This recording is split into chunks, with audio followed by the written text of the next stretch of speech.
Power star Pawan Kalyan cinema Harihara Veeramallu కొత్త release date అయితే వచ్చేసింది. ఈ మూవీ జూన్ 12న రిలీజ్ చేయబోతున్నామని మేకర్స్ ప్రకటించారు. ఇప్పటికే ఈ మూవీ పలుమార్లు వాయిదా పడుతూ వచ్చిన సంగతి కూడా తెలిసిందే. ఎప్పుడెప్పుడు ఈ మూవీ రిలీజ్ చేస్తారా అని ఫ్యాన్స్ ఎదురు చూస్తున్న టైంలో ఈ మూవీ జూన్ 12న వరల్డ్ వైడ్గా రిలీజ్ చేయబోతున్నట్లుగా మూవీ టీం ప్రకటించింది. పవర్ స్టార్ పవన్ కళ్యాణ్ హరిహర వీరమల్లు ఎప్పుడో రిలీజ్ అవ్వాల్సింది. ఆయన 2-3 రోజులు షూటింగ్కి డేట్స్ ఇవ్వకపోవడంతో రిలీజ్ డేట్ వాయిదా పడుతూ వచ్చింది. రాజకీయాల్లో బిజీ అవడం వల్ల మూవీ షూటింగ్కి టైం కుదరకపోవడంతో ఎప్పటికప్పుడు సినిమా వాయిదా పడుతూ వచ్చింది. ఇక ఇప్పుడు తాజాగా జూన్ 12న విడుదల చేస్తున్నట్లు మూవీ టీం ప్రకటించింది. ఈ వార్తతో పవన్ కళ్యాణ్ అభిమానులు ఫుల్ ఖుషి అవుతున్నారు. ఈ మూవీకి మొదట క్రిష్ దర్శకత్వం వహించారు.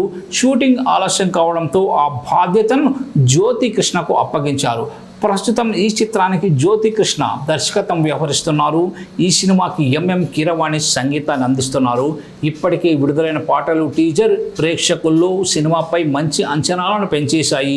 ఈ మూవీ మెగా సూర్య ప్రొడక్షన్ పథకంపై ఎంఎం రత్నం సమర్పణలో ఏ దయాకర్ రావు నిర్మిస్తున్నారు. ప్రపంచవ్యాప్తంగా జూన్ 12న రిలీజ్ చేయనుంది. ఆ పవన్ కళ్యాణ్ పాన్ ఇండియా మూవీగా హరిహర వీరమల్లు మొదటి భాగం రిలీజ్ కానుంది. ఈ సినిమా హిందీ, తెలుగు, తమిళం, కన్నడ, మలయాళం భాషల్లో కూడా విడుదల కానుంది.